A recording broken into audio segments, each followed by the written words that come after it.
Happy Friday, Musketeers. I'm Umi Savani. And I'm Jack Maritol, and welcome back to another year of Xavier News. From the Xavier University Television Studio, this is Xavier News.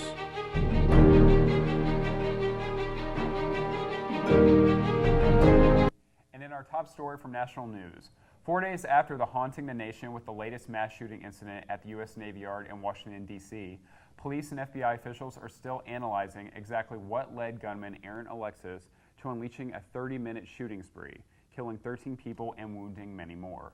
A former full-time reservist, Alexis was discharged from the Navy after his arrest for public weapon exposure back in 2010. Alexis was shot and killed by police after his tirade, and injured and recovering officials continue to search for answers. The United Nations General Assembly will convene in New York next week. World leaders and diplomats will come together to hear the charge led by Washington to find peace with Syria since a chemical weapons attack August 21st outside of Damascus that U.S. officials estimate killed 1,400 people. U.S. Secretary of State John Kerry says the complete removal is possible through peaceful means, noting, quote, "The fight with Syria's chemical weapons is not a game, it is real," end quote.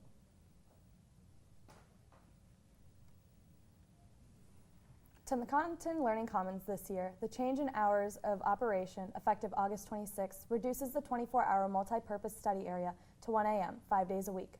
However, Gallagher, dorms, study lounges, and academic buildings will continue to be open 24/7. Xavier student Andrew Aliru wrote a petition to Father Graham exclaiming the setback to students. Aliru needs 1,000 signatures to accompany the petition. If you agree, be sure to sign at change.org. Resident Life has come up with a solution for upperclassmen to select housing during the 2014 and 2015 school year. Lock in the Rate, launched this week, allows upperclassmen to choose their residence and lock in current prices as rates are planned to increase 5% in the upcoming year. Upperclassmen can check emails and residence halls for more information about the program, which remains effective until October 1st.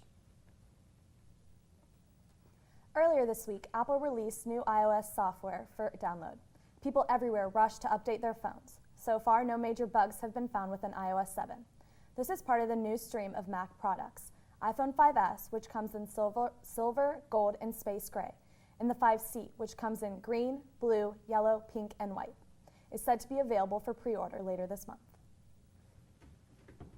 And in entertainment news, a significant amount of buzz is surrounding the casting of a new Caped Crusader, after actor Christian Bale reportedly turned down $50 million to reprise his role as Batman after the extremely popular Christopher Nolan trilogy. Warner Brothers execs were frantic to cast and ultimately rise a new Dark Knight. After a wide range of speculation, actor Ben Affleck was confirmed to star as the next Batman and will star opposite Henry Cavill, who will reprise his role as Superman, and Amy Adams as Lois Lane from their latest summer blockbuster Man of Steel. Zack Snyder is set to once again direct, and The Clash of Heroes will hit theaters in summer of 2015. Well, that's it from this desk. Coming up is Jack with sports.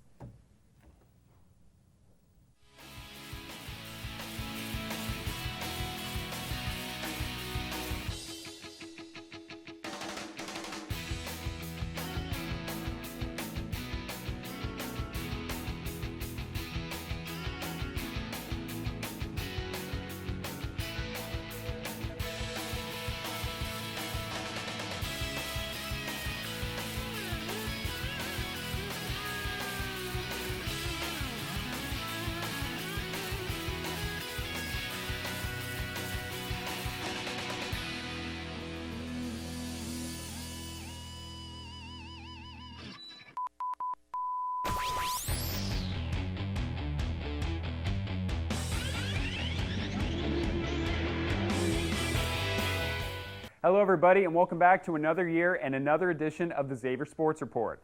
I'm Jack Vandertol.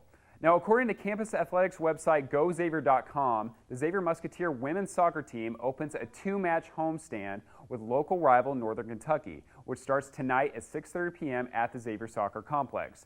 Xavier, which is currently 5-1-1, suffered its first defeat of the season at Indiana on Wednesday, losing 3-0. Now, the match was much closer than the final score reveals, though, as XU trailed 1-0 after an over 60 minutes of action and had multiple chances to tie the score before IU got the upper hand in an insurance goal in the 69th minute. And in its final regular season tournament of the season, the Xavier University volleyball team will travel to Irvine, California for 3 matches against UC, Irvine, Fresno State, and American in the UC Irvine Invitational. Xavier is off to a 7-3 start to the season, with 2 of its losses coming against number 7 Michigan and number 13 Ohio State. Seniors Alexis Smith is doing extremely well as junior Aubrey Smith. And Alex Blair is making a good comeback as well, along with Abby Busler. They're going at a pace at Xavier attack that ranks among the nation's best. And led by setter Aubrey Smith, Xavier ranks 7th in the country in assists, 13-8. Xavier opens the tournament today at 3:30 p.m. against Fresno State, who are currently 4-5, and will meet at UC Irvine, who are 7-4, at 10:30 later this evening. The Musketeers will continue to close out the Invitational with a 2 p.m. meeting against unbeaten American, who are 10-0 on Saturday. And in other sports news from across the campus, the Xavier University men's and women's cross-country teams traveled to South Bend, Indiana this Friday to compete in the 34th Annual National Catholic Invitational. Hosted by Notre Dame, the race will feature 13 Division I teams and a total of 879 runners. That is quite a stampede. The Musketeers will have entrants in all 3 races, an open race, and both men's and women's championship races.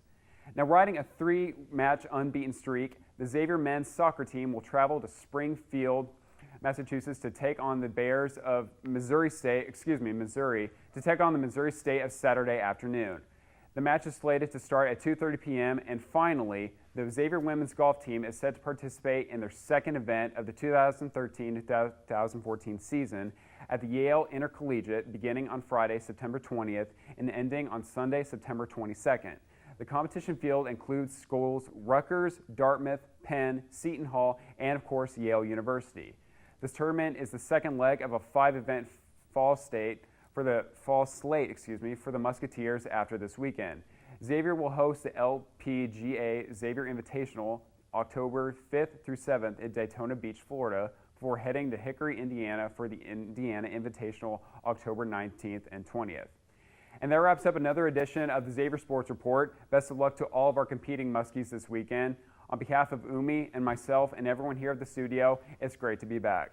We'll catch you guys next week, and until then, have a great weekend, Muskies. Take care.